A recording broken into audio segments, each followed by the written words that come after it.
సకల సంపదల మూలము సుమనోహరి లక్ష్మీ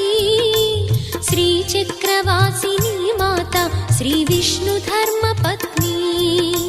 తనని నమ్మిన భక్తులకు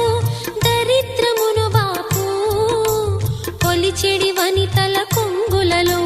బంగారము నింపు అష్టలక్ష్ముల రూపున అవతారం దాల్చినది కష్టములను తొలగించగా భూమిలో వెలసినది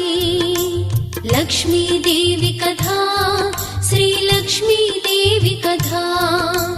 లక్ష్మీదేవి కథ